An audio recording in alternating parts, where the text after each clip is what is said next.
Star தமிழின் face to face நிகழ்ச்சி தொடர்கிறது. இன்றைய ஃபேஸ் டு ஃபேஸ் நிகழ்ச்சியில் ஐக்கிய குடியரசு முன்னணியின் மத்திய கொழும்பு அமைப்பாளரும் அதே போன்று கொழும்பு மாநகர சபை உறுப்பினருமாகிய முன்னாள் உறுப்பினருமாகிய நஜா என்ற முகமது நசீர் அவர்களோடு பேசிக்கொண்டிருக்கிறோம். நசீர் அவர்களே, இப்போ நீங்கள் நிறைய விஷயங்கள் சொன்னீங்க, ஒரு கட்சிக்கு எதிர்ப்பாக செயற்பட போகிறீங்க அப்படின்னு.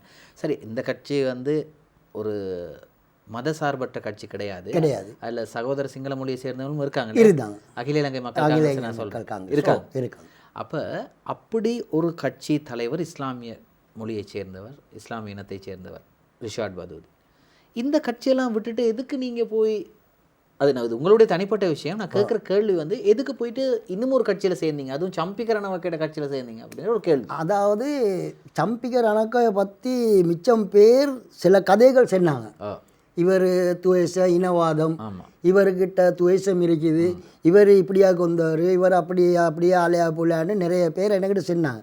நீங்கள் அதாவது நீங்கள் கட்சியில் போயிட்டு சேர்றதுக்கு முதல் அப்போ நான் எனக்கு அப்போ நீங்கள் யார்கிட்ட சரி ஒரு ஐடியா கேட்டிருக்கீங்க, நான் சேர போகிறேன்? இல்லை, நான் யார்கிட்டையும் ஐடியா கேட்கல. நான் தனியாக ஒரு முயற்சி ஒன்று எடுத்தேன்.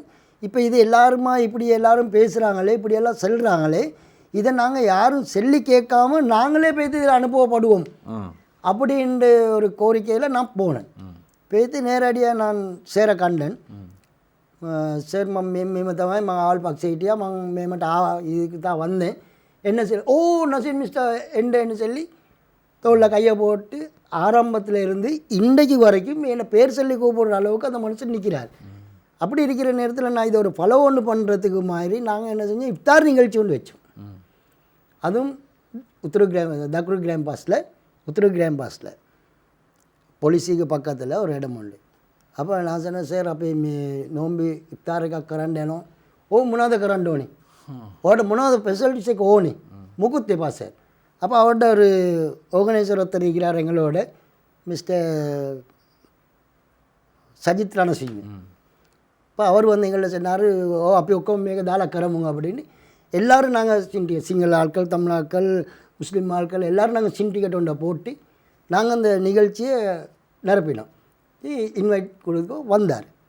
நாங்கள் அவருக்கு வேறையா ஃபெசிலிட்டிஸாக வச்சு என்னை மாட்ட ஏகேப்பாங்க ஒவ்வொரு இன்னும் தீர்த்தமாக இண்டோனே மேசவாடு என்ன මට වෙනස් කරලා තියන්නත් එපා. ඔයගොල්ලෝ බිම තියනනම් මම බිම තියන්න මමත් ඒගොල්ලෝ බිම ආඩ වෙනවා.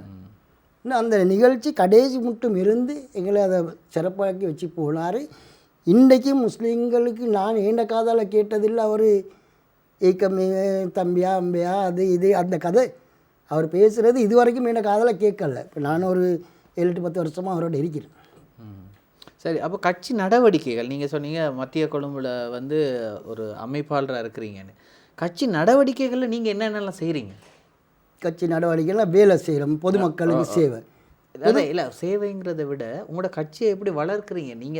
நீங்கள் மெத கொழம்பையில் நீங்கள் என்ன தான் வெளியிலேருந்து, நான் சொல்லலை இது, வெளியிலேருந்து கட்சிகள் வந்தாலும் மெத கொழம்பில் முஜிபுர் ரஹ்மானுக்கு ஆதரவு இருக்குது. கட்டாயம் நாளைக்கும் ஆதரவு இருக்குது. முஜிபுர் ரஹ்மானுக்கு எப்பயுமே ஆதரவு இருக்குது. அதே போன்று மரிக்கார்டாக்களும் இருக்கிறாங்க.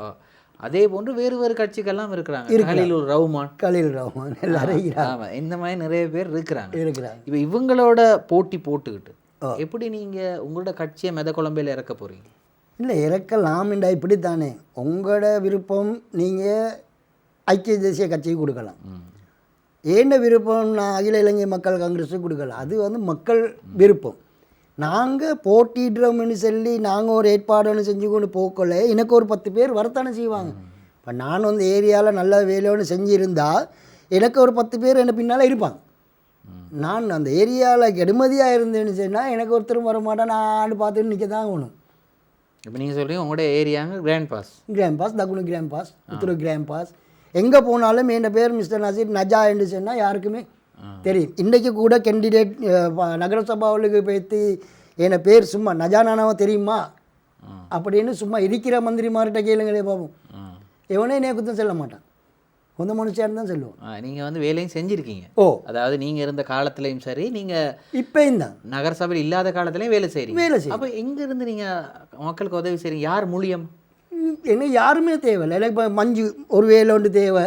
இப்போ எனக்கு தேவையான மஞ்சு மூலியமாக நான் சொல்லுவேன், மஞ்சு மந்துமா மேடம் மே பொடி எல்லாத்தையும் நான் கரலாம் தேண்டேன்னா பிசுதனாஜா வாடகரன்னதோ காடகோ கேண்டுக்கேன்னு அவன் எழுதி என்னத்தையோ போட்டுக்கிட்டு அந்த வேலை அந்த ஏரியாவில் செஞ்சு தரான். அதே மாதிரி எங்களோட மெம்பர் அப்படி ஒரு அவரோட ஏரியா இல்லாம, அதாவது மஞ்சுட ஏரியா இல்லாம இன்னும் ஒரு ஏரியாவில் உள்ள மக்களுக்கு உதவி செய்யலாம். இல்லை செய்யலாம்னு அன்பு பொறுத்தளவு ஆனா செய்யலாம். அன்பு கடுமை தானே, அது தடை இல்லை. அது தடை இல்லை. எந்த ஏரியாவில் எந்த ஏரியாவில் கொழும்பு 15 வரைக்கும் உள்ள எல்லா ஏரியாலையும் 1 to 50 வேண்டிய ஒரு இடத்துல வேலை செய்யலாம். கொழும்பு டிஸ்ட்ரிக்ட் மந்திரி, கொழும்பு மாநகர சபா மந்திரி. அது ஏண்ட கட்சி ஓண்ட கட்சின்னு சொல்லல. அதாவது நீங்கள் செய்ய போகக்குள்ள அந்த ஏரியாவில் உள்ள மந்திரியும் கொஞ்சம் இப்போ நானும் நீங்களும் இருந்தால் நாங்கள் கொஞ்சம் பேசி செஞ்சு கொள்ளணும். அப்படி செய்யலாம். சரி.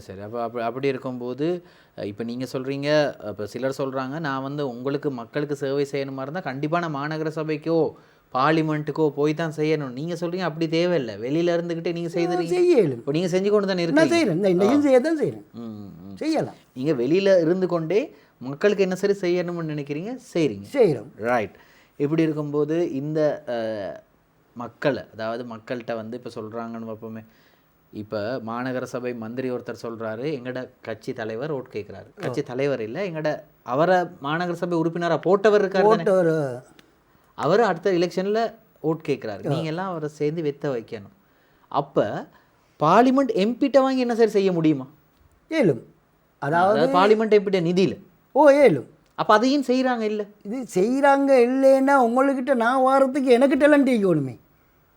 இப்போ நீங்கள் பார்லிமெண்ட் எம்பி, நீங்கள் யோசிக்கிறீங்க நான் என் ஏரியாவில் நான் ஏதாவது செய்யணும், எனக்கு தாரும் இல்லை, இதை நான் செல்லித்தார வந்து ஜனக பண்டார தின்னக்கோன், அதாவது அன்றைக்கு பாராளுமன்ற உறுப்பினர், அவருக்கு இந்த பலசபாவையில் சாமனம் இஷ்யூவாகி அதை என்ன சொல்கிறது, அது இதை செல்வாங்க சுயன்ரேக்காவை பொருள் சுயத்தொழில் இதில் பாஸ் ஆகி ஸ்டீமர், கேஸ் தடுப்பு, அது இது கேஸ் போத்தல், அது இதெல்லாம் அப்படியே இருந்து ஒரு காலத்தில். அப்போ எனக்கு டக்குன்னு ஒரு ஆள் கூட்டாளி ஒன்று சொன்னார், மச்சான் உனக்கு தெரியுமா இன்னால கொஞ்சம் நீ பேசி உனக்கு டக்குன்னு சான்ஸ் ஒன்று படுவேன்.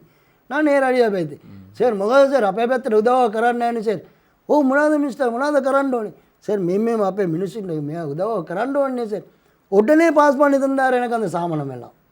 நான் உடனே மக்களை கூப்பிட்டு நான் போம் நிறைக்கவோ ஐடிஎம் கார்டு எடுக்கவோ போலிங்கில் வைக்கவே இல்லை. அந்த ஏரியாவில் உள்ள மக்கள் அவ்வளோ பேரையும் விட்டு உங்களுக்கு தேவையான சாமனத்தை நீங்கள் எடுத்துகிட்டு போங்கன்னு நான் விட்டேன். இந்த மிஸ் அல்லாசாரி ஸ்கூலில் அது ஜனக பண்டாரம் தென்னக்கோன் பார்லிமெண்ட் எம்பி ஆகிக்கிறேன் நேரம். நான் இப்போ ஏன் இந்த கேள்வி கேட்குறேன்னா, இப்போ கொழும்பு மாவட்டத்தில் 18 எம்பிமார் இருக்கிறாங்க. 18 எம்பிமார் இருக்கிறாங்க. 18 எம்பிமார் இருந்து ஆளுக்கு ஒரு வேலையை செஞ்சால் கூட இந்த கொழும்பு மத்திய கொழும்புல இருக்க தோட்டங்களில் மக்கள் படுற கஷ்டத்தை இல்லாமல் ஏழும் நிறைய செய்ய மாட்டாங்க. ஏன் செய்ய மாட்டாங்கண்டா இப்படி தானே, இப்படி ஒரு கதை ஒன்று வருது தானே. எனக்கு நான் தெரியா, உங்களோட பண்ணிட்டு வந்து நேராக போகணுமா அவங்களோட ஹெட் ஆஃபீஸுக்கு, அது நகர சபையாக வைக்கட்டும் பார்லிமெண்ட். நீங்கள் சொல்கிறீங்க இந்த அரசாங்கத்தை எம்பிபி அரசாங்கத்தோட ஃபண்டு அப்படின்னு கதை ஒன்று செல்றாங்க. பொய்யோ மையோ எனக்கு சரியாக எங்கே போகுது, அவங்கள காரியாலயக்கு போகுதா, பத்திரமுல்லை அதை பிளவத்தைக்கு போயிட்டு பிளவத்திலிருந்து தான் அவங்க டிசைட் பண்ணுவாங்களாம் அதை செய்கிறதா இல்லையா இது அப்படி இப்படின்னு. இப்போ நகரசபாவில் மாநகர சபாவில் ஜப் கூட கொடுத்தாங்க, அந்த அப்ளிகேஷன் கூட மேயர் கைக்கு போகல, அது நேராக போய்து அங்கே தான் பிளவத்தைக்கு அப்படின்னு தான் சொல்கிறாங்க. இப்போ நாளைக்கு இதை பார்த்துட்டு இருக்கிற ஒருத்தர், ஒரு என்பிபி மந்திரி ஒருத்தர் பார்த்துட்டு இருந்து அவர் இப்படி இல்லைன்னு சொன்னால் அவருக்கு நீங்கள் என்ன பதில் சொல்ல போகிறீங்க? இல்லை அதுதான் நான் சொல்கிறேன், நான் அடித்து செல்லலே அப்படின்னு சொல்கிறாங்க.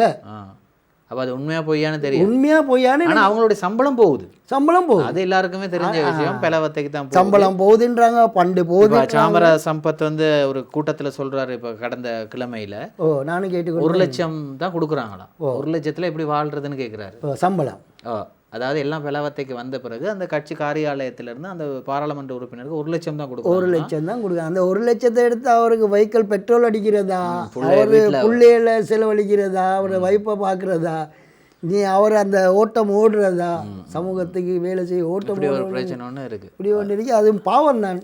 என்ன செய்யறது?